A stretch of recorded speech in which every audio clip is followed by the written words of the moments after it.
libros extrañen ser leídos. Nuestro auditorio, sus grandes conferencias, nuestras aulas, su participación en el aprendizaje.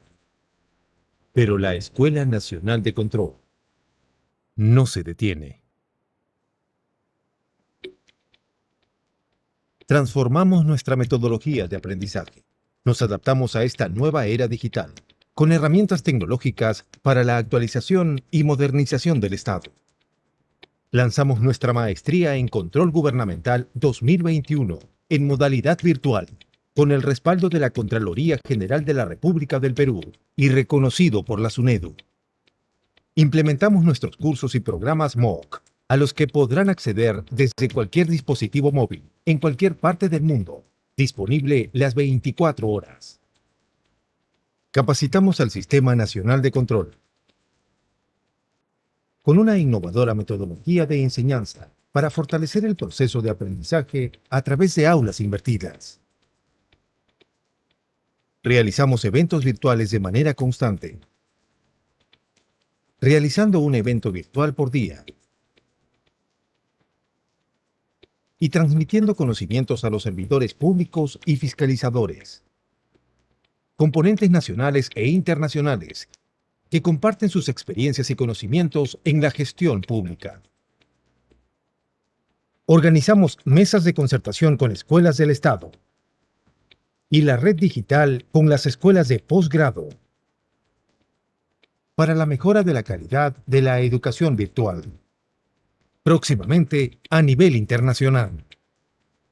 Este esfuerzo nos permite continuar con la formación de fiscalizadores, funcionarios y servidores públicos en beneficio de la ciudadanía.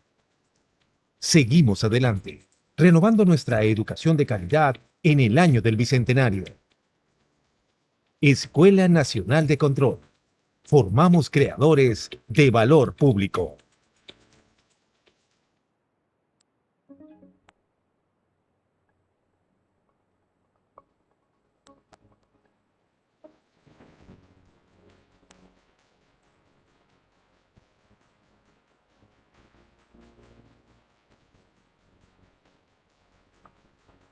Buenas noches con todos los presentes.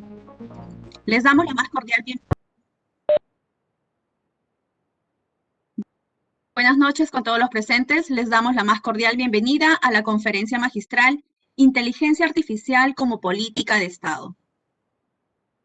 Antes de dar inicio, les informaremos la presentación.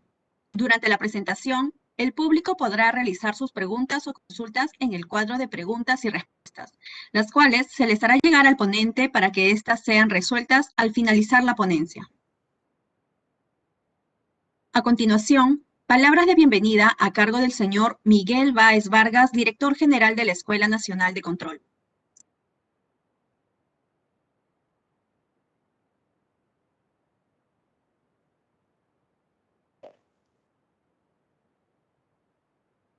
Muchas gracias, Gina. Señoras y señores, tengan todos ustedes muy buenas noches. Para la Escuela Nacional de Control de la Contraloría General de la República del Perú, es un placer darles nuevamente la bienvenida a esta secuencia de conferencias magistrales denominadas Mayotec, Innovación Tecnológica, Gobierno Digital e Inteligencia Artificial para los Servicios Públicos. En este conjunto de conferencias ya van 18 expositores nacionales e internacionales que nos vienen hablando sobre toda esta temática. Esta noche nos acompaña César Riat, de Argentina, quien nos va a hablar sobre la inteligencia artificial como política de Estado. Ya sabemos de todo lo que nos han venido hablando los diferentes expositores, ¿no? Que las personas que lideran los cambios, ¿no? De esta transformación digital no necesariamente son especialistas técnicos, ¿no? Sino que tiene que haber un compromiso, ¿no? De iniciar estas políticas públicas, ¿no? Y no parar hasta que estén implementadas y estén al servicio de la población. Seguramente César nos va a contar todos sus logros, todos los desafíos que han tenido para poder lograr ahorita la institución que son. Bueno, sin más palabras, César, nos encontramos ya en la ronda de preguntas. Yo te voy a acompañar ahí ya cuando estés cerrando tu exposición. Dejo a Gina para que haga tu presentación formal. Gracias, César, nuevamente por estar con nosotros. Agradecemos las palabras del señor Miguel Báez Vargas, director general de la Escuela Nacional de Control. Damos inicio a la conferencia magistral Oficina Central de Datos en la Gestión Pública, que estará a cargo de César Riad, líder de inteligencia artificial del Gobierno de la Ciudad de Buenos Aires. Es ingeniero de alimentos de la Universidad Nacional del Sur. Hace 6 años se dedica a la inteligencia artificial especializado en imágenes en el sector salud y alimentos. Ex profesor de métodos numéricos de la Universidad Nacional del Sur. Ganador de múltiples competencias de programación. Galardonado como uno de los jóvenes sobresalientes en el área de desarrollo científico y tecnológico por la Junior Chamber International. En su startup Glucopic maneja una base de datos de 50 millones de fotos, crea el modelo temático de la inteligencia artificial, así como también es responsable de llevarlo a producción y hacer su despliegue. Adelante, por favor. Bueno, muchísimas gracias, Miguel, Joana y a toda la comunidad que se dan lugar a esta hora. La verdad que siempre estoy muy contento de poder hablar. Hace muchos años, yo lo decía, era muy difícil encontrar los espacios, no nos creían, por ahí parecían que esta tecnología pensaban que era magia o magia negra, como yo decía, y ahora tener estos espacios para poder divulgarlos, la verdad que siempre la verdad es una gran alegría para mí. Ahí voy a compartir pantalla. Díganme. Vamos a iniciar. Se está viendo bien la pantalla, ¿no? Por favor. ¿Se escucha bien el audio? Sí, todo correcto. Bueno, arrancamos. Bueno, soy César, ocupo el rol de líder de inteligencia artificial del Gobierno de la Ciudad de Buenos Aires y pertenezco a la Dirección General de Innovación. La Dirección General de Innovación pertenece a su vez a la Secretaría de Innovación y Transformación Digital y a su vez pertenecemos al Gobierno de la Ciudad de Buenos Aires. ¿Quiénes somos? Somos un equipo interdisciplinario especializado en desarrollo y exploraciones de tecnologías emergentes. Básicamente todo lo que son tecnologías de frontera, ahí en donde nosotros hacemos mucho hincapié. Lo pueden ver un poco más claro de en dónde estamos. Y dentro de esta área nosotros pertenecemos a la gerencia de habilitadores tecnológicos. Lo que hacemos es liderar los procesos de innovación, creamos soluciones y pensamos hoy cómo será la ciudad del futuro. Eso es nuestra tarea de todos los días. Entonces tenemos básicamente 3 funciones. La primera, hacemos consultoría, asesoramos en estas nuevas tecnologías, creamos desarrollo in-house, es decir, que creamos código, desarrollamos, lo implementamos y también hacemos la parte de vinculación con el ecosistema, que bueno, es eso lo que estoy realizando ahora, hablando con ustedes, compartiendo un poco de nuestras experiencias y divulgando. ¿En dónde somos fuertes? ¿Cuáles son las principales tecnologías que estamos trabajando? Inteligencia artificial, blockchain, IoT e impresión 3D. Esto es básicamente cómo es que empezamos a trabajar. Primero, exploramos una idea, buscamos qué está pasando en el mundo, exploramos, analizamos. Después de ahí buscamos, a ver con nuestro cliente, en este caso puede ser salud, puede ser el personal de tránsito, y co-creamos estos modelos para después, al final, acelerarlos, es decir, bueno, en base a que ya tenemos prototipos, ya validamos la necesidad, tratamos de hacer ese despliegue rápido y masivo para la ciudad de Buenos Aires, que cuenta con millones y millones de habitantes. Vamos a contarles algunos casos que tenemos ya bastante avanzados. Este es el caso de IATOS. La idea es muy simple. La idea es que ustedes manden un audio de su tos vía WhatsApp, así. Y nosotros, gracias a Deep Learning, a redes neuronales, podamos encontrar signos compatibles con la tos y poder decir si poseen o no COVID. Entonces, la idea es muy simple, vuelvo a repetir. Ustedes mandan un audio de WhatsApp nosotros usamos inteligencia artificial y detectamos 6 signos compatibles con el COVID. Entonces, ¿para qué serviría esto? Sirve para todo lo que es la parte del triage, es decir, para decir, bueno, hacer análisis o no. Es decir, te duele la cabeza, te duele, te perdiste el gusto, y también le hacemos una pregunta más que nos envíe el audio de la tos, y eso da un resultado para saber si o lo mandamos a hisopar, un análisis más, o no, bueno, le decimos que no. Este es uno de los proyectos más avanzados que estamos esperando la aprobación de salud para ya sacarlo a la calle. Hoy por hoy tenemos una eficacia o una accuracy del 88% aproximadamente. Cada día se prueban nuevos modelos y es un gran trabajo, en especial de David Trejo, que es el gerente de la gerencia en la cual yo me encuentro.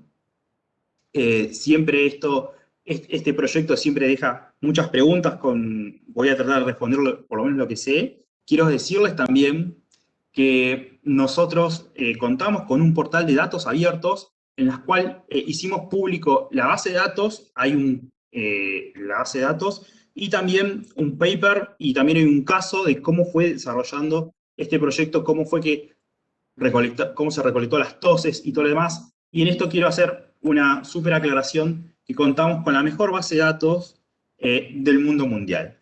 Hay otras iniciativas en universidades de Estados Unidos y de Europa, sin embargo, nuestra base de datos, el 100%, está validada con análisis de PCR. Es decir, las otras iniciativas, si vos tenías COVID, era porque ibas al médico y el médico decía, bueno, tenés fiebre, perdiste el gusto, entonces venía un médico y decías COVID. Nosotros, a todas las toses, tienen un análisis de PCR que confirman que si tienen o no tienen COVID, y ustedes pueden usar, hoy por hoy pueden entrar a la página del gobierno y descargar esa base de datos y tirar los modelos, si es así que ustedes quieran, y también colaborar con esta causa. Les cuento, la ciudad de Buenos Aires cuenta con un chatbot, es decir, básicamente es como si fuera un robot que contesta automáticamente los mensajes. Nosotros lo hacemos vía WhatsApp. Hoy por hoy, el último mes recibimos 3.2 millones de mensajes y se llama Boti. Y a través de Boti pasan muchísimas cosas. Por ejemplo, si necesitan un turno para hisoparse, un turno para vacunarse, lo hacen a través de WhatsApp. Quieren hacer una denuncia, ya sea para llamar a una ambulancia o cualquier incidente, también la pueden hacer vía WhatsApp. Así que la mayoría de los servicios de cómo se interactúa el vecino con el gobierno se hace vía WhatsApp, con un chatbot que posee inteligencia artificial, y lo hacen a través de WhatsApp, voy a repetir, y 3.2 millones de mensajes al mes es lo que estamos recibiendo. Así que fíjense, para tomarse la dimensión y lo que es la base de datos. Acá hay un trabajo en el cual nosotros hicimos de lenguaje natural. Muy simple, no les quiero aturdir porque hay muchísimas cosas para contar. Pudimos entender, fíjense que son tantos datos que no entran en un Excel, y entonces hay que hacer otro tipo de tecnologías, pero podemos hacer cosas como esta que no... Por ejemplo, una nube de palabras, encontrar a ver cuáles son las palabras que este chatbot no entiende y que nos las traiga así de manera muy visual. Por ejemplo, la palabra colonia es más grande que la palabra vacante, porque la gente hay más mensajes que no entendió la palabra colonia. Bueno, patentes, estas multas, entonces, todas esas cosas pasan, y después, bueno, hicimos otro tipo de desarrollos, como por ejemplo, el lenguaje en sí ya no es solamente que son palabras, sino son muchas formas de comunicarnos, y entre ellos son los emojis. Hicimos también un contador de emojis, a ver cuántos emojis nos enviaban y que no los podíamos entender, y aquí está, este es de la base de datos, y también hicimos análisis del sentimiento, cómo son el sentimiento que nos escriben, y fíjense, por ejemplo, Boti, me entendiste todo, muchas gracias, eso sería una emoción positiva, o Boti, no me entendiste nada, no confío más, o sos un robot malo, y es un sentimiento negativo. Nosotros entramos con inteligencia artificial, entramos a procesar el lenguaje, y descubrimos que la mayoría de los mensajes eran mensajes neutros, como por ejemplo, como aquí pueden ver, valor del trámite, o sacar el registro de la moto. Eso no tiene ningún sentimiento ni positivo ni negativo, sino que es neutro. Eso también hacemos nosotros en el gobierno. La idea es mejorar este sistema de comunicación. Otros desarrollos que también estamos haciendo es que para los museos tienen que cumplir con la capacidad, es decir, un museo por el tamaño que tiene puede entrar solamente 30, 20 o 40 asistentes. Lo que pasa en los museos es que puede haber una obra de arte que llame mucho la atención, y entonces si bien hay 30, pero esos 30 se encuentran en una sola sala, para eso hicimos un sistema de inteligencia artificial en el cual cuenta a las personas que están. Entonces no hay necesidad de una persona humana, y si bien es verdad que vos podés sacar el registro, pues te tenés que sacar un turno antes de ir, lo que pasaba es que todas estas personas se encontraban en una sala. Acá el desarrollo tecnológico en especial fue que, si bien hay código, y la mayoría de los códigos, y hay muchos shopping que usan, generalmente usan 2 cámaras. Nosotros, con las cámaras que están instaladas, hicimos un código que con una sola cámara podamos detectar la entrada y salida. Este también fue un desarrollo a medida que estamos implementando. Todo esto se enmarca dentro de un plan de inteligencia artificial que cuenta la Ciudad de Buenos Aires.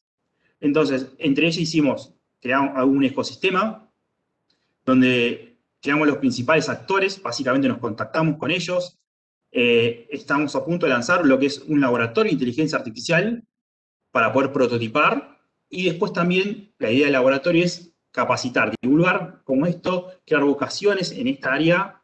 Eso se enmarca en todo esto de un plan que cuenta la Ciudad de Buenos Aires.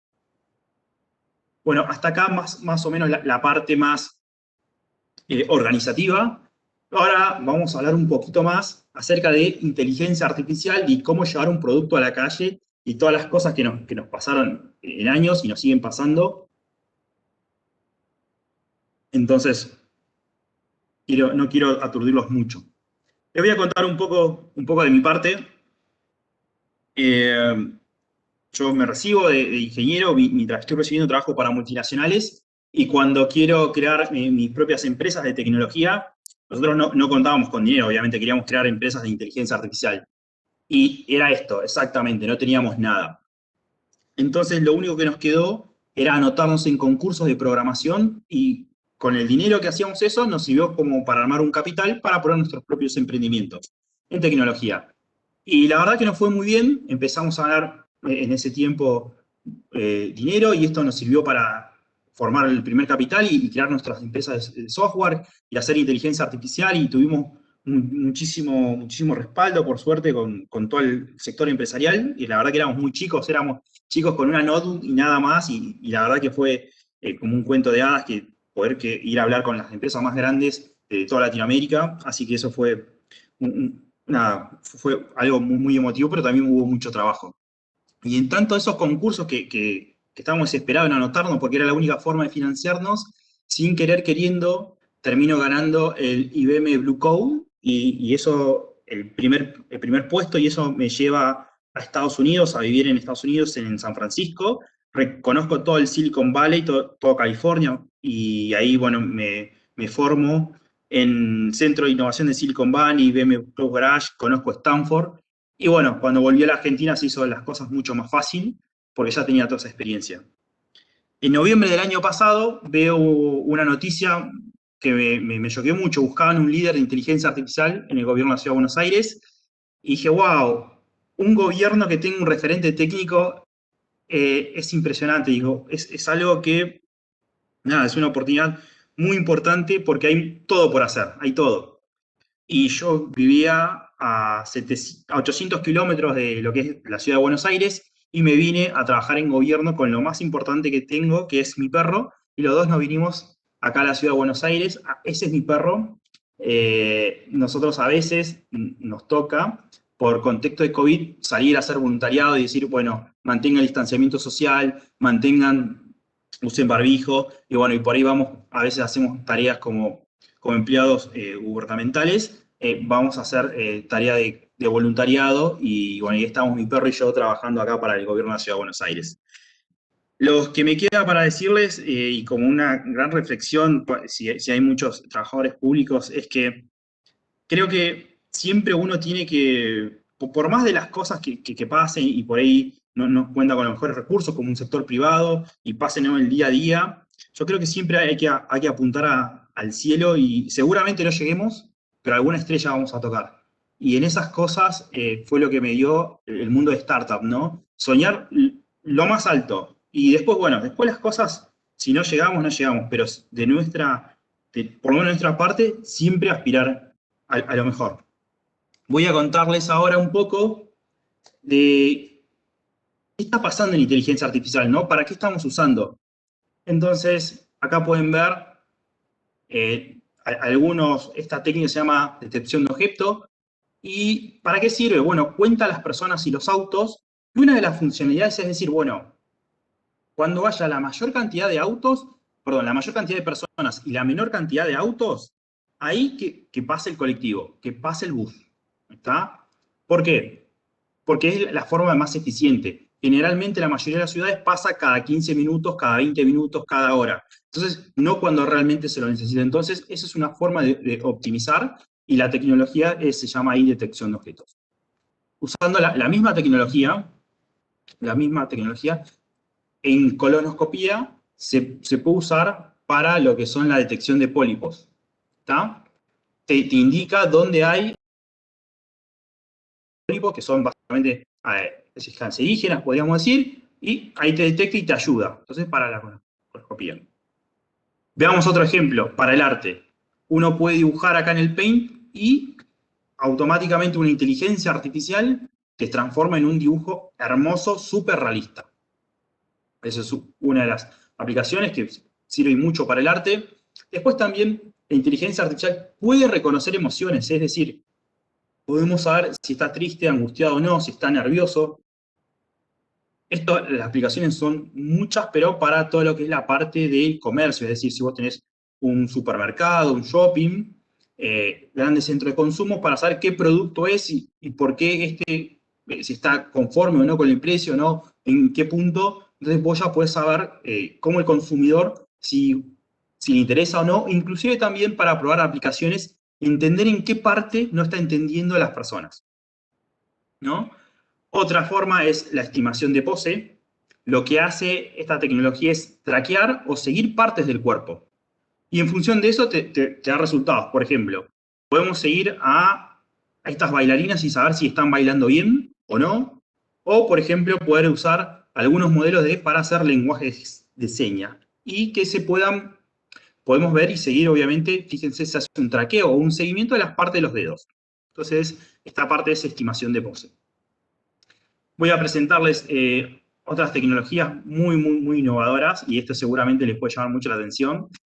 Esto es un proyecto del MIT, un paper, en el cual a través de un audio, entrenaron con voces películas, es solamente escuchando el audio, inteligencia artificial te predice cómo es el rostro de esa persona.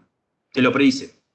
No solamente te puede predecir el color de piel, sino que también es útil, o se vio que se puede aplicar a personas que tienen, transgénero, inclusive que toman hormonas, que han cambiado de género y que toman hormonas, así todo, la inteligencia artificial puede predecir el rostro. Este es del 2019, lo que están viendo es un paper. La semana pasada, si nos vemos acá, el otro dibujo Google presentó que ustedes así se pueden sacar una foto de los lunares y puede detectar 188 patologías de la piel. Entonces se entrenaron con 65.000 fotos. Esto pasó en la semana pasada, así que fue muy novedoso. Ya tiene aprobaciones por la parte de la Comunidad Europea para usarlo allá, todavía no la aprobación de la FDA, pero esto también está y pueden anotarse por lo menos para ser los primeros en usarlo. Con la parte de audio, ¿qué está sucediendo en inteligencia artificial? Bueno, muchas cosas súper, súper interesantes. Entre ellas, esta es una aplicación europea en la cual la idea es escuchar los llantos del bebé y clasificarlo. ¿Qué le pasa? ¿Tiene hambre? ¿Está angustiado o algo? Bueno, obviamente usar técnicas de deep learning para poder entender, por ejemplo, si tiene un dolor o tiene hambre. De la misma manera, en el sonido, usar inteligencia artificial para reconocer los ladridos de los perros y saber qué es lo que ellos quieren. A ver, quieren salir, tienen hambre, está tardando en cargar. Entonces, ¿qué emoción tiene? O entenderlo, bueno, ahí se ve un poquito, yo después les voy a compartir la diapositiva. Entonces, la idea es que se pone este equipamiento del perrito y se escucha el ladrido y, bueno, en función de eso podemos saber qué es lo que el perro quiere expresar. Bueno, y como más o menos para ir cerrando esta parte, es, bueno, ¿cómo usa Netflix? Le voy a dejar esta link, me parece súper interesante, es una página en Instagram, muy, muy interesante todo lo que ofrece, es cómo usa Netflix el Machine Learning, ¿no? Entonces, ¿nunca vieron que para la misma serie hay diferentes portadas? ¿Y por qué ocurre eso? Entonces, para la misma serie hay diferentes formas de verlo, diferentes portadas. Otro caso, acá, de vuelta hay diferentes portadas para la misma serie. Entonces, esto no es algo casual y es algo que está pensado. Dependiendo de los gustos de cada persona, te va a aparecer una publicidad. Por ejemplo, si a vos te gusta el crimen, te va a aparecer, por ejemplo, esta serie, lo que es El Padrino, te va a aparecer así. Ahora, si a vos te gusta el romance, te va a aparecer la misma serie, pero con otra portada, con una portada más romántica. De esa manera, una vez que se clasifican los gustos, así también esto existe en lo que es YouTube, Spotify y todo lo demás, como que te sirve para un sistema de recomendación, ¿no? Acá vemos otro ejemplo, si te gusta más juvenil o más trailer, de vuelta. La idea es que lo usen e interactúen más la plataforma. Bueno, seguramente tendrán muchísimas preguntas. La idea es que quedarnos media hora para responder todas las preguntas que tengan. Y si la coordinación y del evento lo permite, me puedo quedar un poquito más de tiempo. No se preocupen por eso, pero vayan escribiendo todas las preguntas. Una de las cosas que aparece acá en inteligencia artificial es decir, bueno, che, pero esto cuesta mucho, es muy difícil, ¿cómo hacemos? Pues son muchos números, programación y algo. Y sí, en parte es cierto que se necesita mucho conocimiento de matemática, mucho conocimiento de programación y de problema, pero también es cierto que existen formas muy fáciles de, por lo menos, introducir. Y una de las formas que nosotros usamos es, por lo menos para armar prototipos rápidos, es esto que es... Entonces, venimos acá. La idea es Google Tech Machine, es una herramienta gratuita, así que por eso la recomendamos, ¿no? Entonces venimos acá, los primeros pasos. Vamos a abrir un nuevo proyecto. Perdón, no. Vamos a un proyecto de imagen. Bueno, clase 1. Vamos a poner acá algo que yo ya tengo armado, se llama tigres amarillos. Entonces, la idea es subir. Vamos a escritorio. Yo tengo ya acá 25 fotos de tigres amarillos, ¿no? Las subimos. Perfecto. Y acá vamos a escribir tigres blancos. Entonces vamos a subir fotos de tigres blancos. Yo ya tengo preparada en la carpetita. Vamos acá. Y es muy simple, es decir, puse tigres amarillos y subí 25 fotos de tigres amarillos, tigres blancos y 25 fotos de tigres blancos. Y hago clic en preparar el modelo, ¿no? Es esto, y ahí queda un ratito, queda pensando, básicamente ahí está corriendo. La idea es poder armar un clasificador de manera tal que me pueda distinguir entre tigres blancos y tigres amarillos. Bueno, ahí ya lo hizo. Muy simple, armamos dos carpetitas, armamos un clip. Entonces, vamos a subir una fotito, a ver cómo dio este modelo. Vamos a imágenes y veamos una foto de este tigre, ¿no? Subimos la foto de este tigre y me dice que es un tigre amarillo con el 99%. Muy bien. Subamos otra foto. Obviamente, esta foto no se encuentra acá. No se encuentra. Fíjense que no se encuentra. Entonces, lo hizo muy bien. Vamos a subir algo un poco más interesante, que es esta foto de un dibujo animado, ¿no? El tigre de Kellogg's. Miren, y también me dice que es un tigre amarillo con el 99%. Y esto empieza a ser lo interesante, ¿no? ¿Cómo puede ser que algo que no esté en la base de datos, así todo me lo pueda más o menos resolver. Entonces, es parte de la inteligencia artificial. Recomiendo mucho esta página porque pueden hacer sonidos, movimientos y pueden descargarse el código y lo pueden subir a donde sea, pueden volver a reentrar el modelo, pueden crear más clases. Súper simple, súper fácil. Siempre recomendamos Google Test Machine. Primero porque es gratis y es libre usarlo y pueden llevarse el código y reentrenarlo. Está, pues dejamos todos los links. Bueno, vamos a seguir un poco. Entonces, ¿qué pasa con la inteligencia artificial? ¿Aprende o memoriza?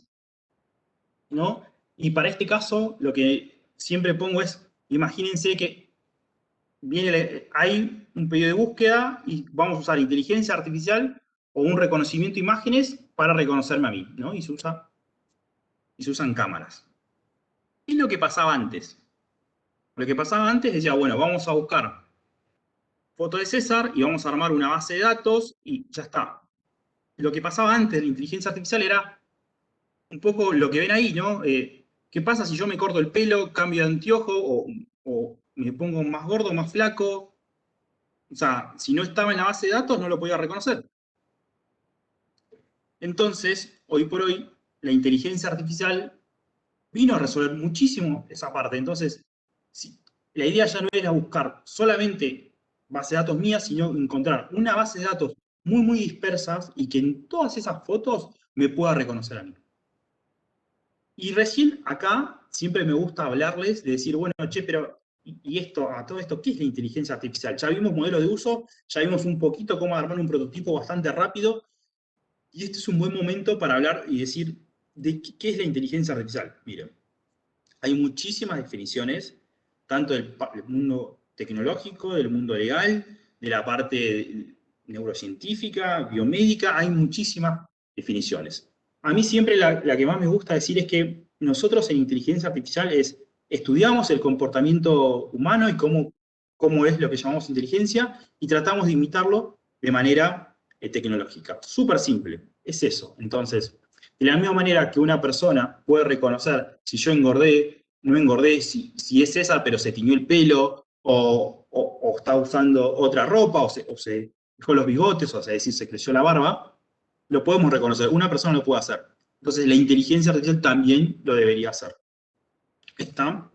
Entonces, esa es más o menos la definición. Siempre, ya les digo, es muy probable que cuando vayan a diferentes literaturas encuentren diferentes definiciones. Bueno, ¿qué es lo que pasa en inteligencia artificial? ¿No? Hay dos, vamos a centrarnos en estos cuadros, es que hay dos situaciones muy, muy características del momento que vamos a implementarlo. Una es decir, bueno, mirá, vamos a hacer un desarrollo que me quieren encontrar a mí con inteligencia artificial, y la pregunta que siempre se hace, che, pero ¿cuántas fotos necesitamos para que te reconozcan? ¿No? La pregunta es, ¿con cuántas fotos entrenamos el modelo? Y la verdad es que no hay una respuesta concreta, sino la respuesta sería, ¿con cuánta precisión vos querés que reconozca este modelo? Y vemos dos casos en ese sentido, que con 2 o 3 fotos puede ser que pase esta parte, que tenemos un underfitting, es decir, que tenemos muy pocos datos y no nos sirve. Y después nos puede pasar del otro lado, que es decir, que tengamos 5 millones de fotos de César, o sea, fotos mías, y que se haya entrenado tan bien el modelo, que al mínimo cambio, es decir, que si yo estoy usando un anteojo diferente, listo, ya no me reconozco. Entonces, lo que se hace es buscar un modelo intermedio, ¿no? Ahí vemos dos curvas que dice Training y Validation. Básicamente, Training es el error con los datos que nosotros entrenamos, y seguramente validación es que de una base de datos, imagínense que nosotros tenemos 10 fotos, bueno, 8 lo usamos para entrenar, para lo que vimos recién acá. Y validación es, la idea sería que, como estas últimas 2 fotos que yo usé, una vez que ya entrené el modelo, yo tenía guardada, allá tenía 2 fotitos, tenía de un tigre y la del dibujito animado, ¿no? Entonces, ahí medir el error. Entonces, el error de entrenamiento, es decir, de los datos que yo usé para entrenar, y la validación de lo que yo tenía. Entonces, vemos esas dos variantes. Si tenemos muy pocos datos o tenemos muchísimos datos y hay un sobreentrenamiento. La vida no es tan simple. Y esto es lo que aparece generalmente en literatura. ¿Por qué? Porque cuando uno va a la realidad, nunca va a ver estos gráficos. Lo que va a ver son estos gráficos con lo que vamos a continuación. Y esto es un gráfico bastante lindo. Fíjense que no es algo así tan lindo como se ve ahí en ese gráfico que dice Deep Learning acá. No, no es así. Sino que tiene varias puntitas, pero sí podemos ver una tendencia. ¿Está? Entonces, esto les digo, si están iniciándose en esta área, no se confíen mucho en el libro. Esto lo más probable es que pase cuando en la vida real pase esto. Otro tema que es muy, muy frecuente para hacer inteligencia artificial es decir, bueno, una correlación. Veamos un poco más en detalle qué es esto. En este gráfico podemos ver, ¿no?, la tasa de divorcios en una ciudad que se llama Maine y el consumo per cápita por margarina en Estados Unidos. Entonces, básicamente el comportamiento es súper similar, súper similar. Pero nosotros sabemos que por más que aumente el consumo de margarina, no va a aumentar el divorcio. Entonces, que sea casualidad no significa que sea uno consecuencia del otro. ¿Está? Entonces, esto fue un caso súper hablado en las redes sociales, porque ¿qué datos usamos para entrenar esta inteligencia artificial? Porque mucho cuidado con tener una correlación espuria. Esto fue un tema muy debatido ahora en la pandemia. Yo les voy a mostrar esta conversación que hubo en Twitter y que expresa muy bien el ejemplo de correlación espuria. Cuando comenzó la pandemia en marzo del año pasado, vamos a retrotraernos a esa fecha, en marzo del año pasado, todo el mundo quería hacer el sistema de inteligencia artificial para predecir cómo veníamos o si íbamos o no íbamos a cuántos infectados iba a haber, ¿no? Ese era básicamente los sistemas, ¿no? De decir, che, poder saber cuántas personas iban a quedar infectadas. Esto en marzo del año pasado. Entonces, era muy probable que, por ejemplo, como podemos ver acá, más significa el uso de barbijo.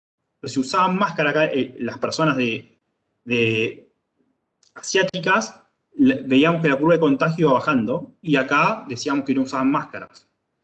Entonces, podíamos ver que en los casos en China iban disminuyendo, pero en todo lo que son Europa y América Latina iban aumentando. Entonces decían, bueno, los asiáticos están disminuyendo, y si sos blanco, latino o negro, vas a ir aumentando. Pero vemos del otro lado cosas más interesantes, o sea, por lo menos más debatibles. Es decir, acá la población es densamente poblada, y fíjense que acá es bajo, y el otro lugar donde no está tan poblado está aumentando los contagios. Pero de la misma manera nosotros podemos decir que las personas que comen arroz, el contagio está disminuyendo, y las otras personas que comen papa, maíz y trigo, está aumentando. Entonces, acá es un claro ejemplo de correlación espuria, y mucho cuidado cuando vamos a entrenar una inteligencia artificial que tengan o no tengan que ver. Esto es un súper tema y sirve la teoría.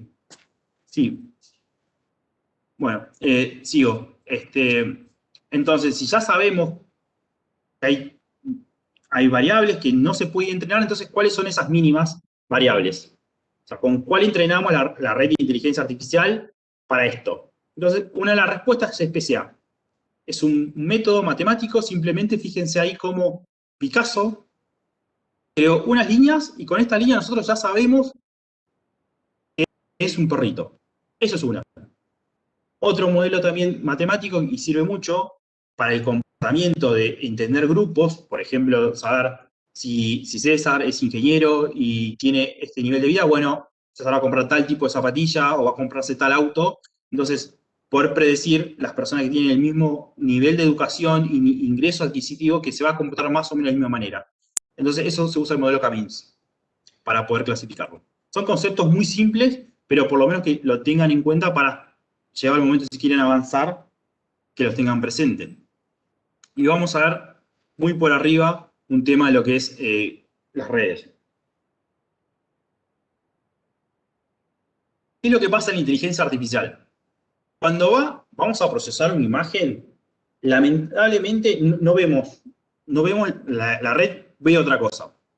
Por ejemplo, acá vemos la foto de una ballena y la red termina viendo esto.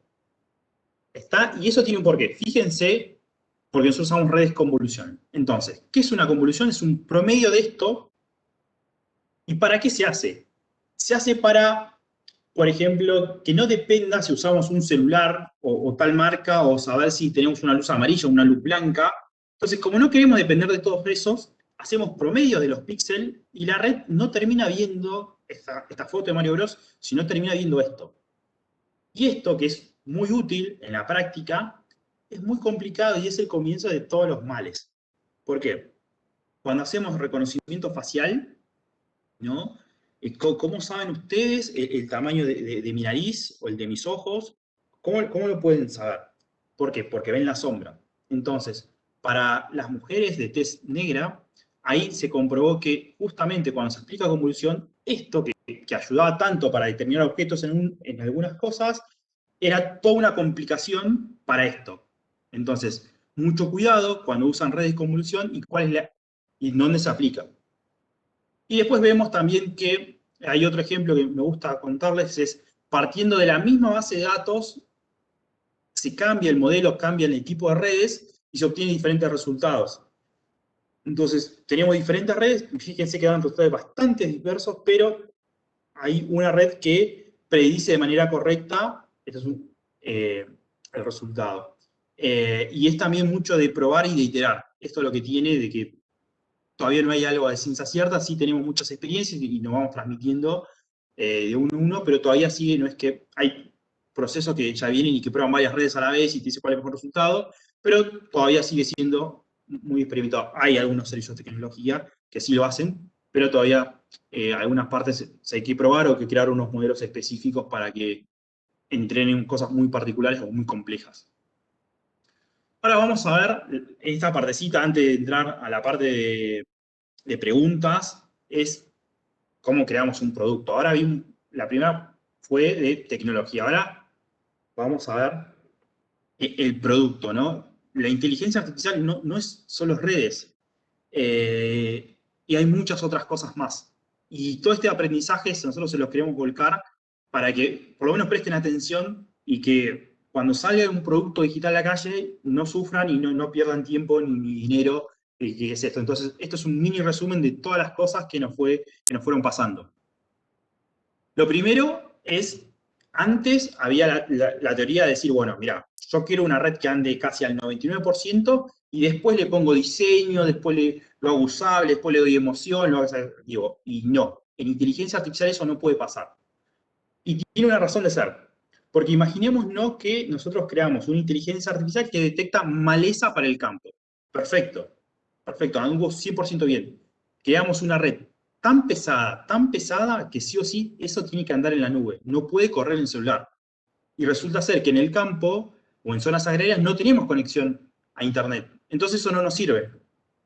Entonces, inmediatamente, si ustedes tienen un proyecto de inteligencia artificial, aunque la red no ande bien, tienen que salir a validar con el usuario y tienen que hacer un poquito de todo, darle un poquito de vida, un poquito de emoción. Y como lo ven en este gráfico, es súper entendible. ¿Está? Cuanto antes salgan a validarlo, porque puede ser que haya redes que no corran en el celular o sí o sí necesitan conexión a internet. Entonces eso tiene que saberlo y cómo lo va a usar el usuario. ¿Está? Ese es un súper consejo que le damos. ¿Cómo es un esquema de trabajo? ¿Cómo es la línea de trabajo? ¿Por dónde, cómo nos organizamos un equipo? Entonces, primero tenemos que entender cuál es el problema. O sea, todo el equipo de desarrollo, vamos a tener programadores que van a resolver un problema de salud, un problema de un chatbot, no sé, un problema de turnos de vacunación. Tenemos que resolver un problema, no sé, de patente o de tránsito. Entonces, primero, el equipo de desarrollo tiene que entender el problema.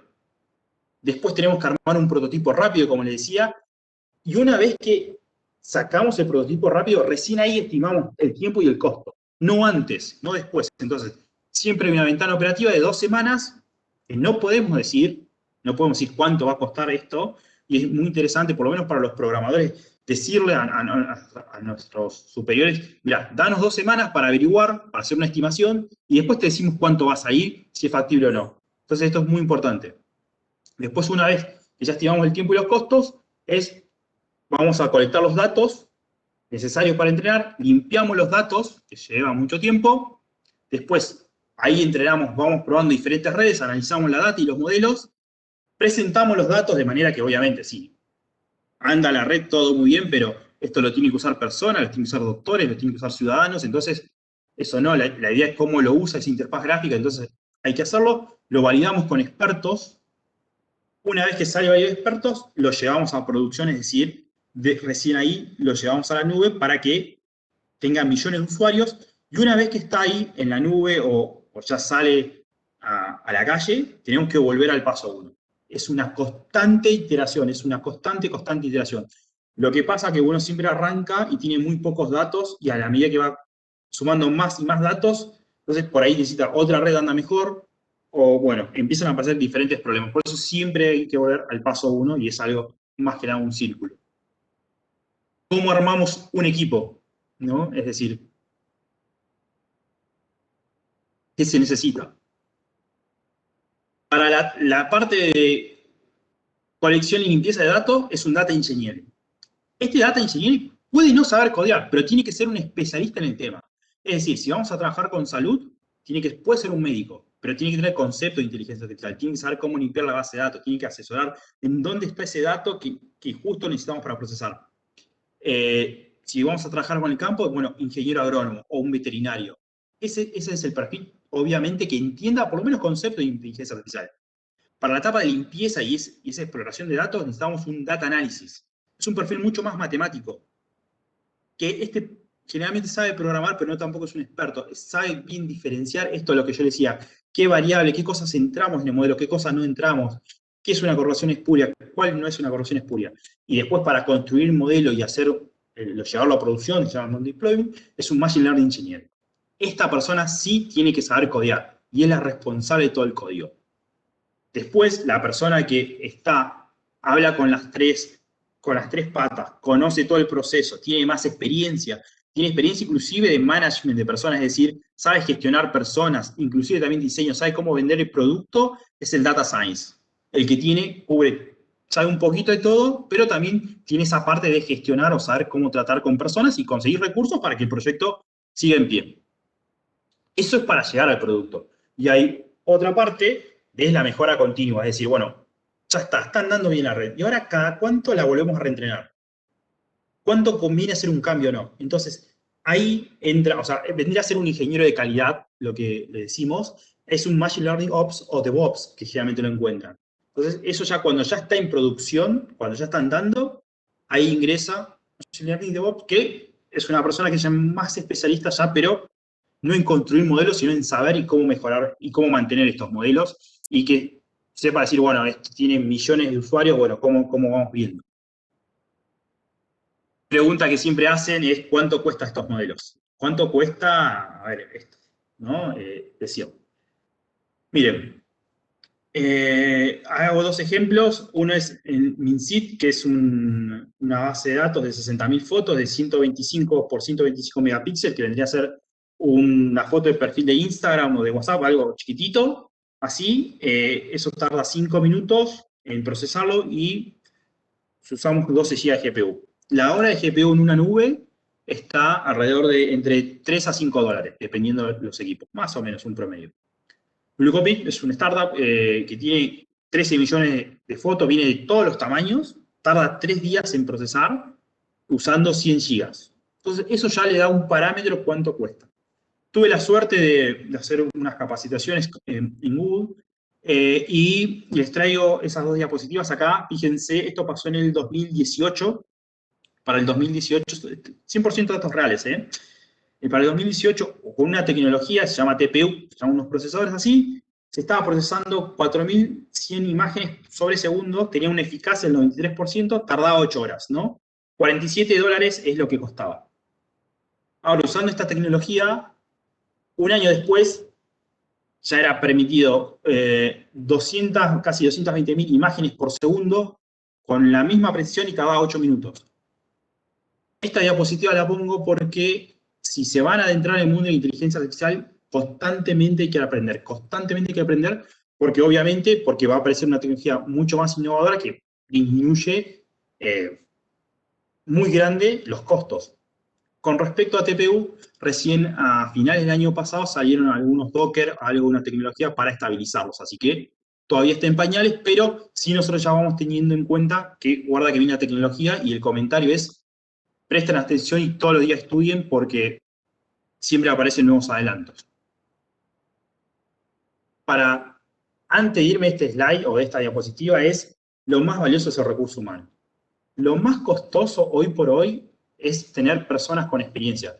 Lamentablemente no podemos volver atrás y decirle a todas las personas: che, estudien inteligencia artificial. Ahora, nada, lo que tiene más de 5 años de experiencia son lo que son, estamos lo que estamos, y no se puede volver a tiempo atrás.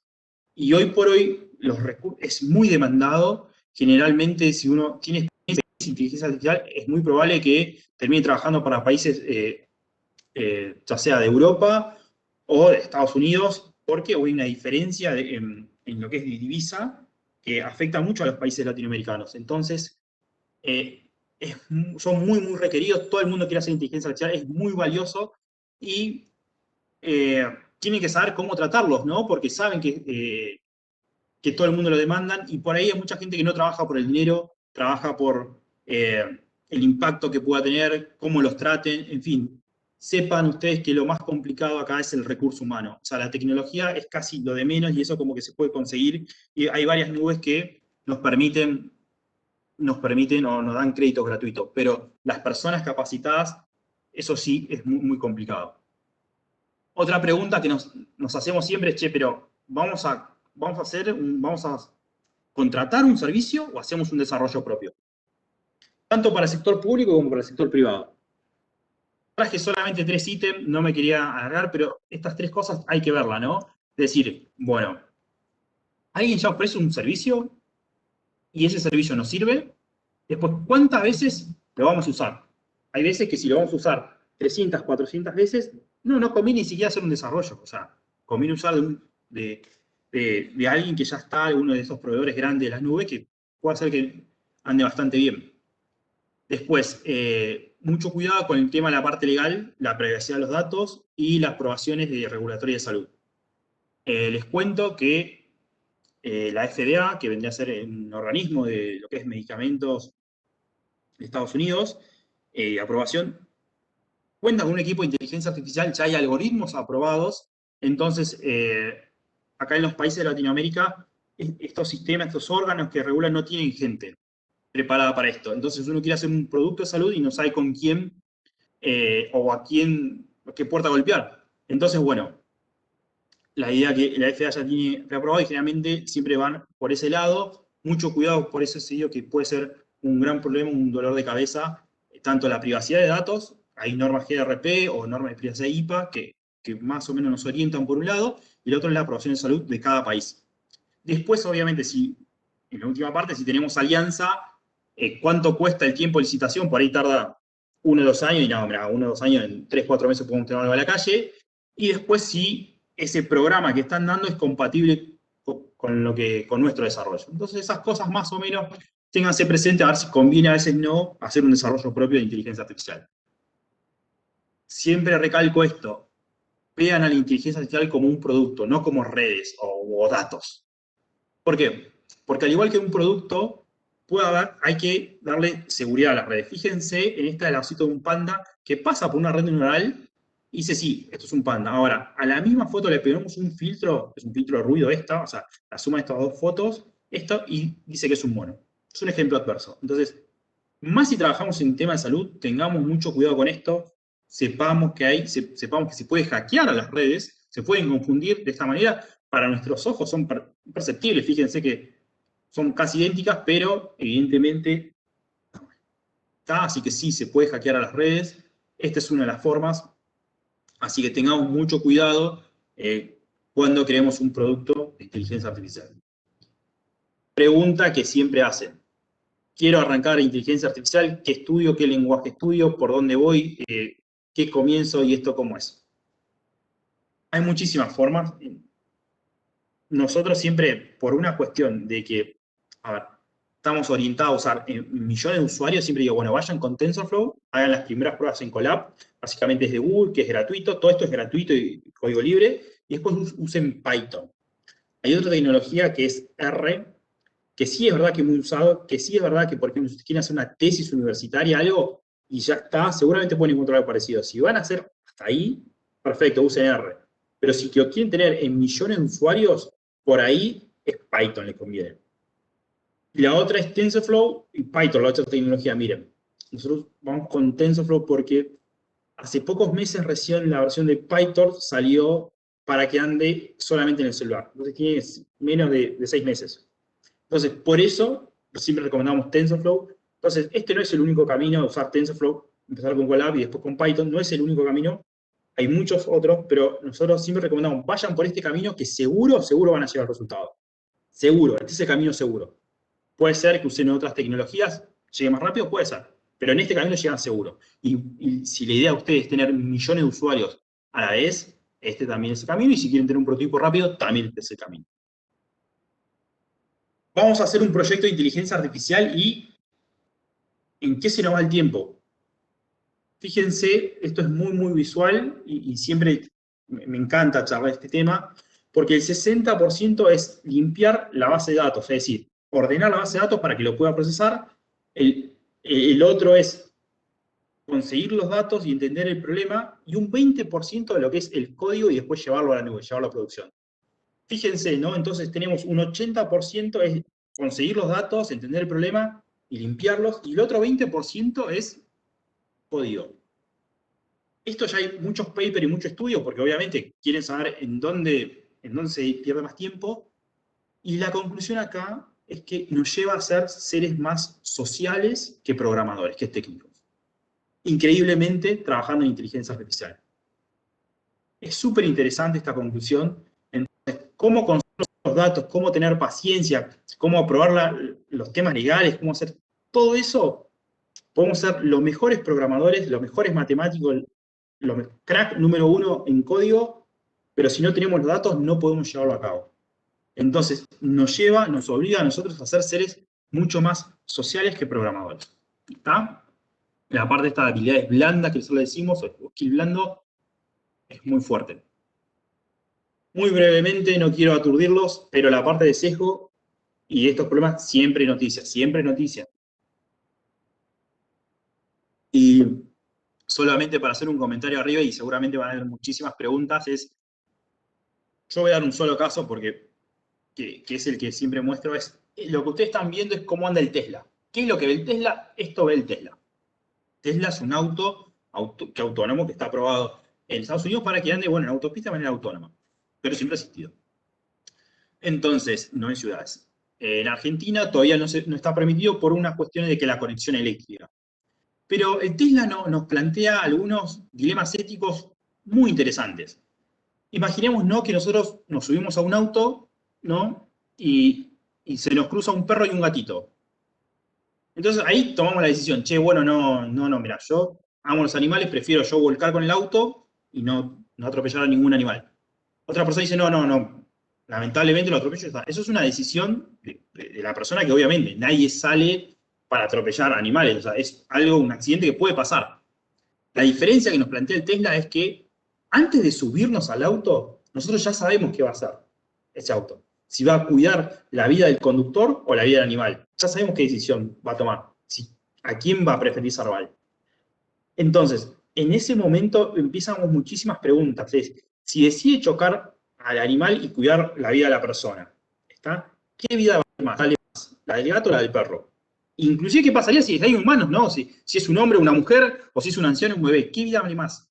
Entonces, estos dilemas nos hacen replantear de vuelta la inteligencia artificial. Y este es el momento muy interesante porque uno puede programar, puede hacerlo todo, pero tenemos que buscar la ayuda, tenemos que buscar el consenso. Acá es donde todas las personas tienen que ser partícipes y todas las personas tienen que opinar. Y inclusive, si no sabes programar, pero sí tenés que tener una posición. ¿Yo estoy de acuerdo con la ética que tiene el Tesla de esto o no? ¿Estoy o no estoy de acuerdo? Entonces, eso también tenemos que ponernos a pensar. Nos trae muchísimas oportunidades, pero también muchísimos planteos éticos que tenemos que resolverlo. Y en eso no sabemos cuál es la respuesta correcta, ¿no? Porque ¿cuál es el código de ética? Cada uno tendrá su opinión, que es súper valorada y está bien, y también hay leyes, pero de cada país. Pero esto es algo súper nuevo. Entonces, nada, es súper entendible, hay comité de éticas y esto para resolver el problema. Bueno, como resumen que les puedo dar es, validen cuanto antes el producto. El recurso humano es limitado y es lo más escaso, así que valoren mucho a sus programadores de inteligencia artificial, quiéranlos mucho, denle muchos mimos, muchos regalos, en serio, porque hay muy pocas personas que tienen muchos años de experiencia y eso cuesta muchísimo, y es parte de nuestro trabajo también validar perdón, es traer y generar estas vocaciones científicas. El mayor tiempo de un proyecto es conseguir limpiar la base de datos y siempre traten de, siempre existe una manera fácil de prototipar algo. Bueno, ahora voy a dar un espacio para lo que es las preguntas que tengan, pero más o menos, sí, estoy en tiempo, así que bueno, muy contento. En lo personal, mi misión es convertir a la Ciudad de Buenos Aires en referente de esta tecnología, y yo quisiera que todos ustedes, si tienen una idea, un emprendimiento, vengan a la Ciudad de Buenos Aires, prueben, úsenlo como la caja de arena, como decimos, el sandbox, y es eso la idea, ese es el camino que nosotros tenemos como gobierno fijado. Queremos que la Ciudad de Buenos Aires sea reconocida en materia de innovadora y pionera, y por eso le dedicamos mucho tiempo a estos. Creemos que la tecnología realmente tiene un impacto muy positivo, pero también hay muchos dilemas que resolverlo, pero en países o en lugares como el nuestro, donde hay mucha desigualdad, creemos que enseñar y esta materia de tecnología es un acto hasta de justicia. Y creemos que es por acá. Tenemos que apostar realmente a estos lugares. Espero que la hayan pasado bien, que hayan entendido. Por favor, si no quedó algo, estamos en lugar de preguntas. Y bueno, ahora voy a dejar que Gina o Marcelo, no sé, me puedan comentar algo. Dejo de compartir pantalla. A ver, dejo de compartir. Espero las preguntas de ustedes.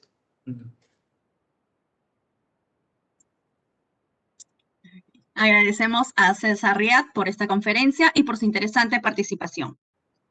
A continuación, pasaremos a las preguntas del público que serán realizadas por el señor Miguel Báez Vargas.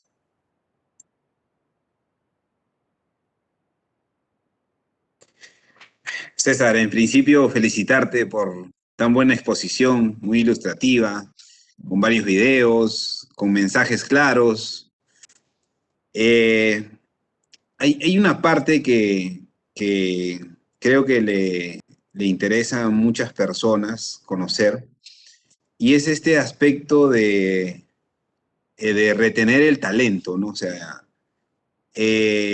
en términos de lo que has hablado de la conformación del equipo, de analistas de datos, científicos de datos, ingenieros de machine learning, o sea, eso así nomás no encuentras, pues, ¿no? O sea, así, para hablar en términos sencillos.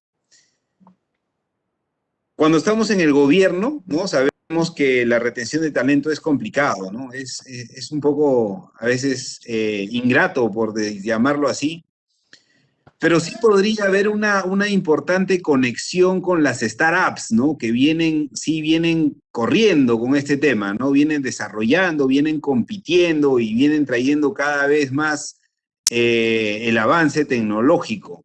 Desde tu perspectiva, ¿cómo puedes articular estos dos, grupos funcionales, privados, públicos, para poder tener éxito en la implementación de la inteligencia artificial? Sí. Bueno, primero, la parte de talento, cómo retener talento, y sobre todo, hay todo un tema de los millennials que son, bueno, en esta parte también estoy yo, donde a mí por lo menos, yo tengo muchísimas ofertas del sector privado, pero a mí lo que me llama estar en gobierno es la cantidad de datos que hay, en gobierno, muchísimos datos que hay y que no hay. Por ejemplo, el chat de la Ciudad de Buenos Aires tiene 3.2 millones de mensajes y puedo trabajar con esos datos, el volumen y el impacto, sobre todo de las personas que están. Entonces, que el chat ande bien significa que una ambulancia llegó a término, que entendió una denuncia de género, que llegó una vacuna al lugar. Entonces eso a mí me emociona mucho. Y con respecto, ¿cómo es que nos vinculamos con las startups? Bueno, tenemos varios métodos. O sea, una de las partes es darle una mesa de entrada. Es decir, justamente nosotros lo que hacemos es ver qué está pasando en el sector, qué tecnología está más estable, y traerlas y facilitar la adopción, ¿no? Y también después, la idea a futuro es poder crear eventos, es decir, nosotros ir a hablar con el área de salud o con el área de tránsito y decir, ¿cuáles son los problemas? Entonces, ir a buscar los problemas y conseguir los datos y después hablar con diferentes actores del ecosistema, tanto de startup como proveedores de nubes, todo, y juntarlo en un evento, ¿no? Y ahí empezar a crear. Nosotros presentarles los problemas y los datos y conectar con el ecosistema. Y es ahí donde se empieza a hacer el match. De vuelta, ahí tiene que estar un poco la firme convicción, como dice el título de la charla, es inteligencia artificial como política de Estado. Tenemos que, no tiene que depender solamente de un área o de una persona, sino todas las partes tienen que entender que es la única forma que tenemos que avanzar y que están ocurriendo cambios gigantescos. Y hoy por hoy el gobierno se tiene que adaptar, inclusive también las empresas a los cambios. De vuelta, mucha paciencia, saber lo que es, todo lo que es transformación digital, tener paciencia, que hay gente que hace años lo hacía de esta manera, bueno, ahora hay que hacerlo de otra forma. Y de vuelta, ¿no? Encontrar esas personas, esos conectores, en este caso es la gerencia de auditores tecnológicos, que podamos ir, que conocemos el medio, que venimos de las startups, las vamos a buscar, sabemos en dónde se encuentra, sabemos qué tecnología está, y también conocemos la parte de gobierno, ¿no? Entonces conocemos las dos partes, entonces tener un equipo que haga la conexión de estos dos mundos. Y esa es la manera. Y también, bueno, nosotros, como nuestra área, nosotros no somos una software factory, si bien hacemos software, pero no somos una software factory. Nosotros, todo el código que hacemos es código libre, es disponible. Toda la base de datos nuestra es disponible para que alguien venga y la mejore y nos critique y diga, che, ¿por qué no lo hace de esta manera? Perfecto, tenés razón, vamos a implementarlo. También es esa, ¿no? Es tener esa firme obsesión. Por ese lado, espero haberte respondido más o menos, no quiero aturdirte todo, pero más o menos responderte a todas las preguntas que tú hiciste. Está claro, César. Y justo ahí quiero también articular otra pregunta. Comentaste de que para las personas que se dedican a esto es importante tener este volumen de datos, ¿no?, que hay en los gobiernos, ¿no? Y justamente algún experto en algún momento nos habló que existen datatones, ¿no? O sea, es decir, te ponen datos de varios lugares, varios sectores, ¿no? Y ponen a competir a los jóvenes a ver quién arma mejor una solución, ¿no? Una solución tecnológica con la aplicación de Machine Learning en función a esos datos. Y tú nos has dicho algo muy importante que no hemos escuchado en el resto de exposiciones, que del proceso completo, o sea, el 60, ponte, bueno, ya 50, 60 o 70% del tiempo te demoras justamente en organizar y estructurar los datos, ¿no? Entonces, la pregunta va por aquí. ¿Cuál es el proceso completo, ¿no? Que imagínate que estés en una datatón o estés en una oficina de gobierno y tienes una gran base de datos. ¿Cuál es el proceso así en sencillo como inicio a ordenar, a organizar, a estructurar estos datos? Bueno, nosotros les cuento que hay una subsecretaría que se llama Subsecretaría de Política Basada en Evidencia, que realmente son datos, son como 50 personas que trabajan en datos y en hacer esos datos públicos. Hoy por hoy, si entran a Twitter, a lo que es @va-innovación, hay una competencia, hoy por hoy hay una competencia llamada Desafío Federal, pueden competir, donde ofrecemos datos y la idea es que con esos datos armen diferentes mapas, mapa del delito, mapa del agua, en fin, entren ahí y a Va Innovación y pueden competir. Y el premio es una beca para un instituto para hacer Data Analytics. Hay un tema muy interesante ahí y muy controvertido. O sea, los datos vamos abriéndolo en función de parámetros o visiones. Entonces, esta visión viene de los políticos. Es decir, ahora en el contexto de pandemia se abrieron todos los datos de pandemia de COVID, obviamente anonimizados. Por ejemplo, después, el mes que viene se pueden abrir datos de medio ambiente o de circulación. ¿Está?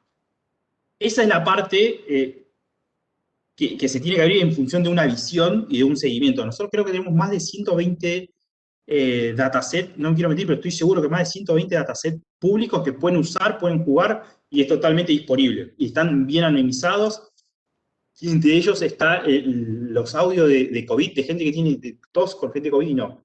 Entonces, eso por un lado, y por el otro lado también, que es la otra pata que en un futuro estamos haciendo, es hay muchos datos que el sector privado necesita para poder avanzar, ¿no?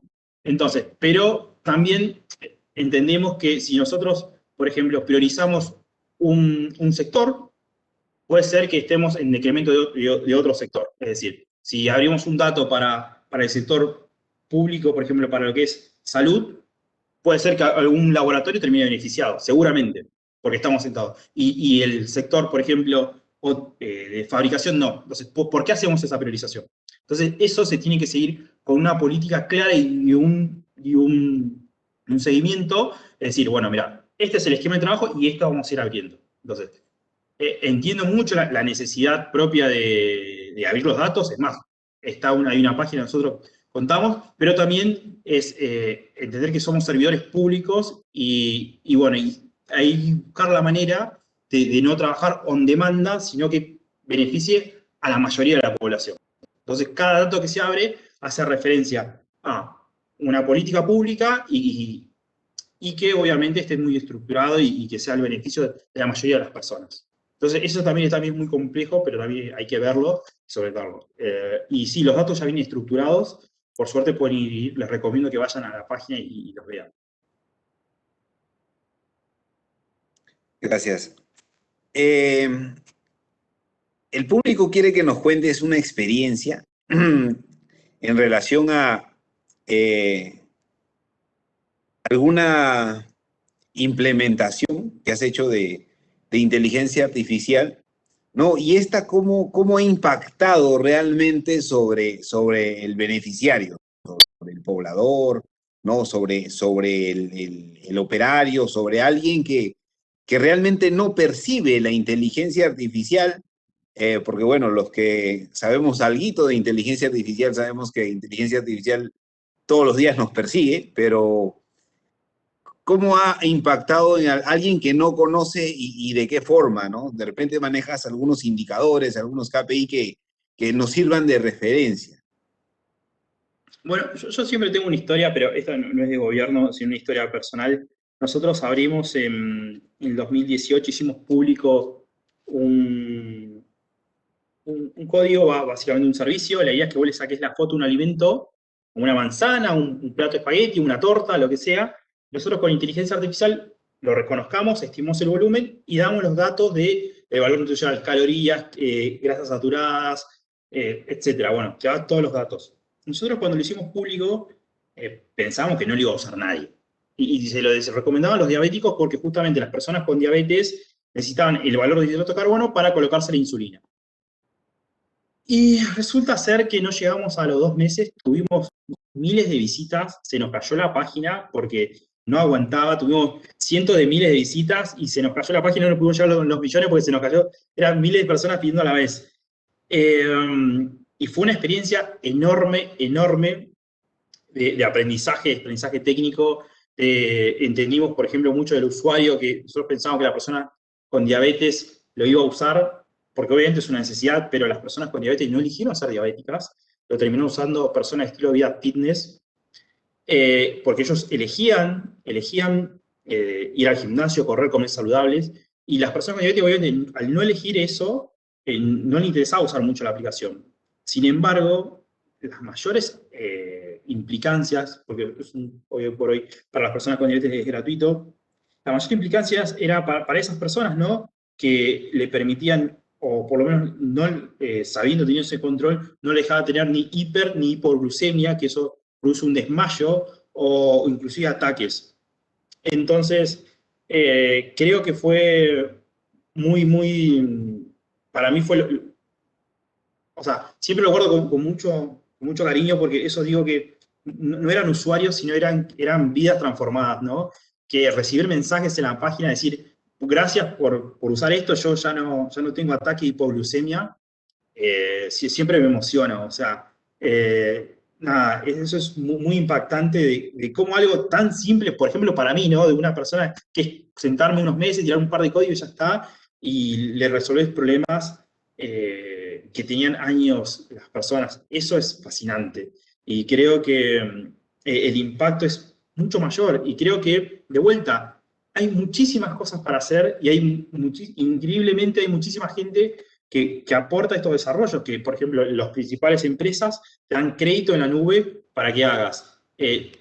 Nuestro gobierno tiene una predisposición enorme como esta para que vengan, tienen startups, vengan a probar acá a la Ciudad de Buenos Aires. Entonces, abrimos datos para que prueben. Entonces, no hay mejor forma, no hay cosa de emprender en este momento, pero no tenemos gente capacitada y de vuelta, y gente con ganas de lucharla.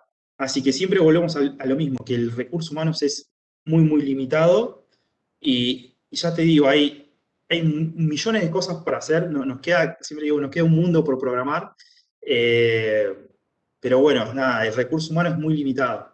Así que bueno, muchísimas gracias por el espacio de esta charla para poder, nada, me encantaría que se inicien vocaciones científicas, por lo menos prueben este prototipo rápido para hacerlo y que bueno, empiecen a averiguar un poquito acá, un poquito allá, como nosotros lo hicimos en su momento. Muy ilustrativo, César. Para entender cómo es una política de Estado, o sea, si bien es cierto acá el público nos acompaña y es privados, públicos, ¿no? Y quizás haya hasta universitarios y sería bueno que estén porque ellos, digamos, salen bastante frescos, con muchas ganas de aprender, desarrollar, y saben que el mundo que nos espera viene muy tecnológico, ¿no? Entonces, cuando tú me hablas de política de Estado, es porque el gobierno le da prioridad, le pone recursos, ¿no? Genera flexibilidad, porque, o sea, este aspecto de la tecnología es intentar, probar, sirve, no sirve, se cae, volver a intentar. Entonces, eso a veces en la administración pública no siempre es fácil, porque es más burocrática, un poco más inflexible. Entonces, ¿cómo hace el gobierno? O sea, ¿cómo está impulsando esta política de la inteligencia artificial en tu país? Perfecto, perfecto. Les voy a poner a todo en contexto un poco porque vengo de los dos mundos, ¿no? El mundo de la startup es armar el prototipo, salir a la calle, validar rápido y después hacer test A/B, hacer pruebas, o sea, es confundirse rápido y barato y rápido. Y urgentemente corregir, y podés probar y pivotear, Es lo que te enseña Método Lean en startup. Ahora, en gobierno, nosotros hacemos un software. No podemos hacer un turno de vacunación y decir, uy, perdóname, me equivoqué. No, es inadmisible. No se puede equivocar, no nos podemos equivocar. Entonces, hay todo un complejo de decir, bueno, ¿cómo hacemos para probar algo nuevo, pero sin margen de error? Porque no tenemos margen de error. Es inadmisible que un gobierno cometa ese tipo de errores. Entonces, bueno, empezamos a experimentar de forma súper controlada. ¿Está? Por lo menos, lo que nosotros partimos de tecnología más o menos que esté validada. Es decir, si bien hacemos proyectos innovadores, todos nuestros proyectos se basan en los cuales ya tenga un paper científico de más de una universidad que esté validado.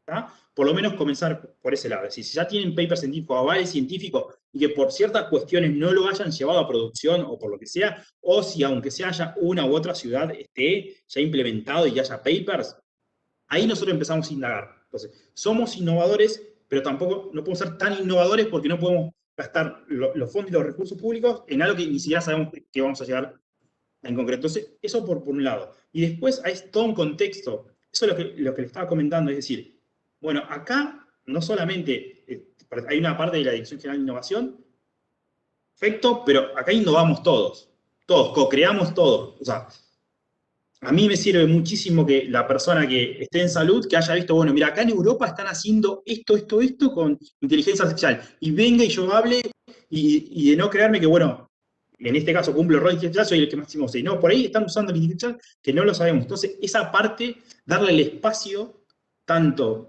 al otro funcionario público que sabe mucho del problema y sabe cómo está resolviendo el país, de co-crear, ¿no? Y de escucharlo. Y también, pero no solamente otros funcionarios públicos, sino también ir a escuchar, a ver las startups, las empresas, que generalmente todas las empresas de tecnología te ofrecen un servicio gratuito por unos meses. Entonces, vos probarlo. Che, si es gratis, che, me ofrece 3 meses, ahora lo probamos, ¿cómo está? Ya está validado, tenés aprobaciones de FDA, ¿qué aprobaciones tenés? Ya estamos andando, ya tenemos varios usuarios, entonces buscar las tecnologías que realmente son estables y es por ese lado.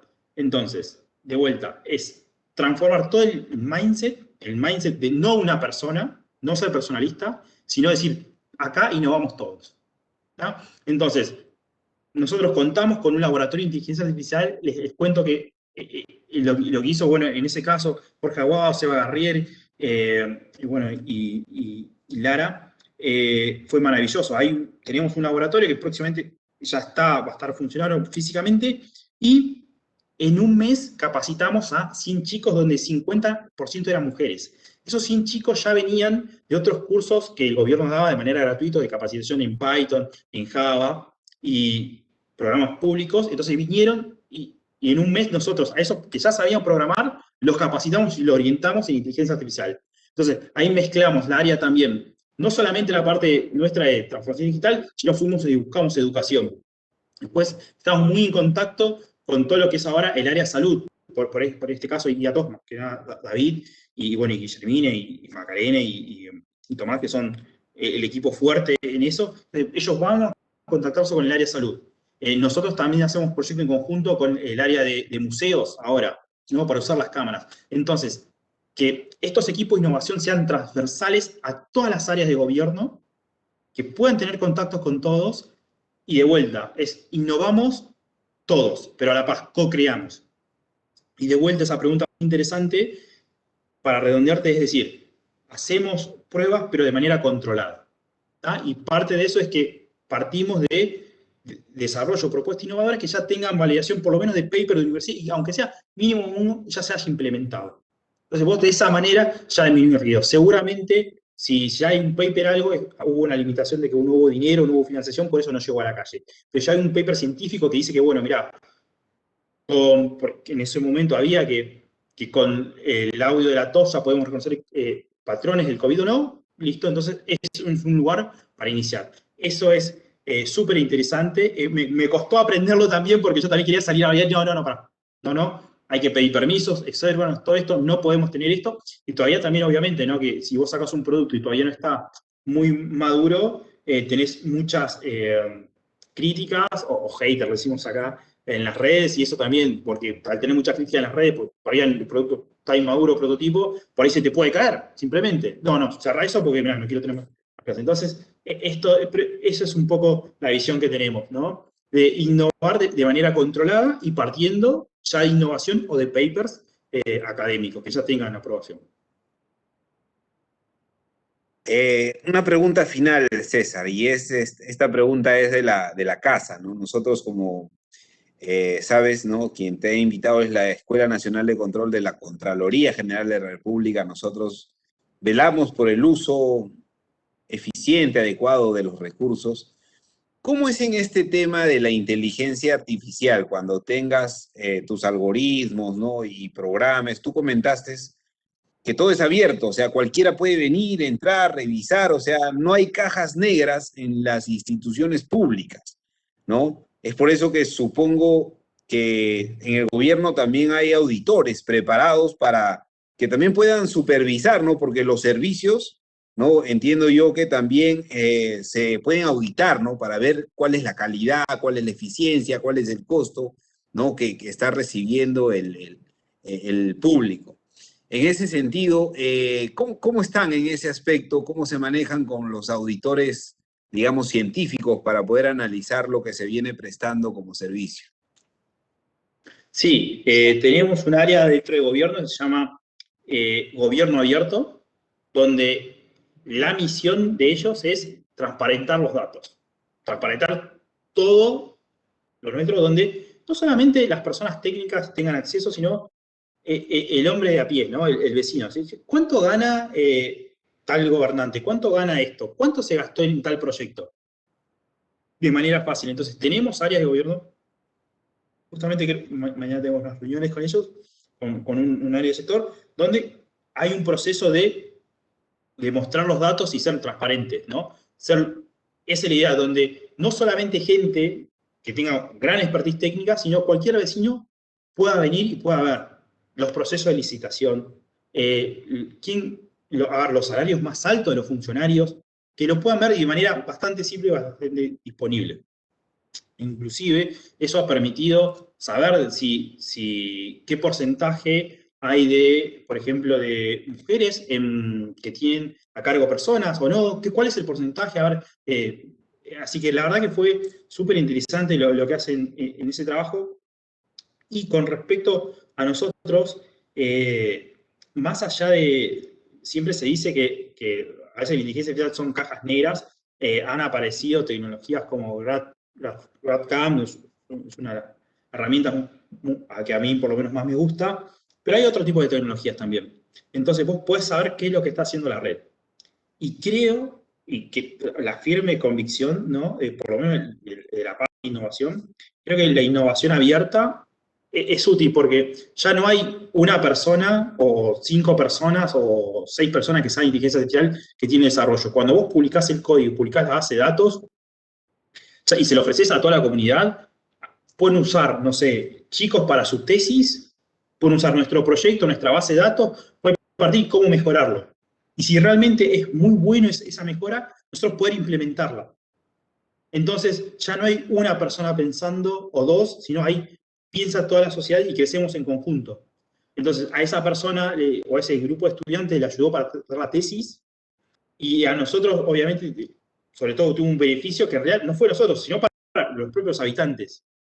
Y eso es muy lindo porque antes, o cuando uno estudia inteligencia artificial, en su momento tenía que buscar base de datos de Estados Unidos, de Europa, y todo lo demás. Y ahora empezar a ofrecer esta base de datos y hacer cosas experimentales así, es súper, súper interesante. Entonces, de vuelta, es más que nada la propia intención de tener áreas especializadas para que hagan públicas esos datos, ¿no? Y de vuelta, tener, por lo menos, ya sea de los altos mandos y de todo, decir, bueno, mira, esta es la visión y se trabaja de esta manera. Entonces, hay que compartirlo de todo y obviamente tienen que bajar esa visión. Yo creo que hay una tendencia de gobierno abierto. Me encantaría que todos los gobiernos tengan también un referente técnico de inteligencia artificial para que justamente por las personas muy técnicas como yo dicen, no, bueno, ustedes tienen que transparentar los datos, tienen que estas cosas, por ejemplo, el código MID, o tiene que abrir esto, ¿por qué hacer estos códigos? Entonces, también de nosotros, como yo digo, de nosotros, la parte técnica es ir a asesorarlos, ¿no? Asesorar a los funcionarios de manera correcta y para que tomen decisiones súper correctas y qué se está haciendo en otros lados. Nos queda muchísimo por hacer a toda la comunidad latinoamericana, pero hay muchísimo talento, es enorme. Siempre cuando yo arranqué a estudiar, no había nada en español, ni inteligencia artificial, no había nada. Y cuando me fui a Estados Unidos, recién ahí logré entenderlo muchas cosas, y bueno, cuando volví, ya les digo, les queda muchísimo por hacer. Estamos en pañales, y eso es, a ver, si bien puede ser puede ver el vaso medio vacío o puede ver el vaso medio lleno, y yo creo que todos podemos ser protagonistas de este cambio, y hay lugar para todos. Por ejemplo, Boti, hay gente necesitamos personas que estudien letras y que sepan inteligencia artificial. Medicina, necesitamos médicos que aprendan a usar inteligencia artificial. Abogados que puedan hacer predicciones, decir, bueno, ¿cuánto tiempo lleva este juicio? Solamente eso, predecir, ni siquiera que diga, perito, no, ¿cuánto tiempo va a tardar este juicio? Nada, es enorme las cosas que podemos hacer y los cambios. Pero también tenemos una gran responsabilidad y creo que es la de todos. Yo por lo menos, yo les cuento, cuando era un chico era una persona súper tímida, no me gustaba las cámaras, no me gustaba venir todo, pero después entendí que tuve la suerte de poder formarme, estudiar en la universidad, inclusive estar en otros países, saber otro idioma, y ver también cómo hay personas que increíblemente todavía no saben leer y escribir. Y entonces eso nos conlleva, por lo menos a mí, una responsabilidad enorme de poder compartir mi experiencia. Por eso siempre me pongo muy contento cuando doy una charla Y es eso, ¿no? Es ese compromiso social, o por lo menos tratar de divulgarlo. No sé si te respondí, espero que sí. Y bueno, no sé si quedó algo claro, algo, porque por ahí siempre voy por las ramas.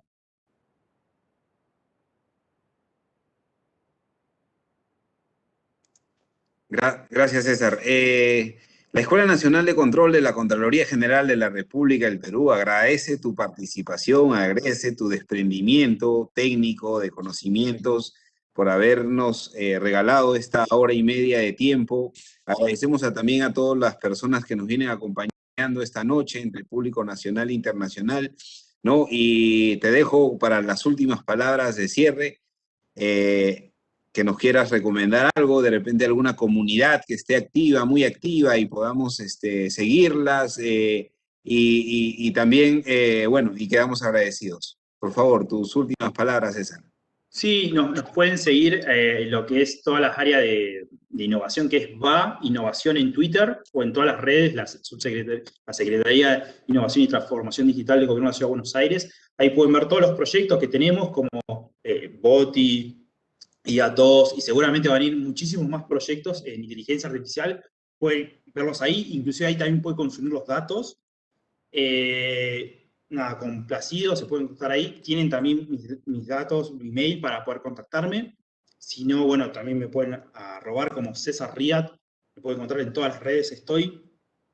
Nada, siempre hay una frase que digo que, bueno, que los programadores nos toca programar un mundo mejor, ¿no? Y nos queda mucho por hacer. Así que, por mi parte, muy agradecido con ustedes, en serio. Muchas gracias, César. Y dejo a Gina para el cierre del evento. Hasta pronto, César. Nos estamos viendo.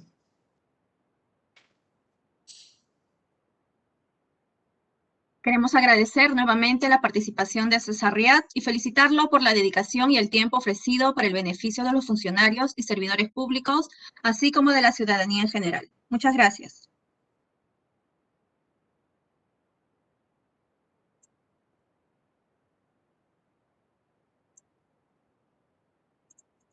Quedan cordialmente invitados a participar el día de mañana a las 7 de la noche, hora Perú, de la conferencia magistral GovTech y Ciudades Inteligentes, de la digitalización a la inteligencia artificial, que estará a cargo del ponente Lucas Lanza, especializado en el desarrollo e implementación de proyectos de innovación y nuevas tecnologías en el sector público con el objetivo de crear gobiernos y ciudades inteligentes.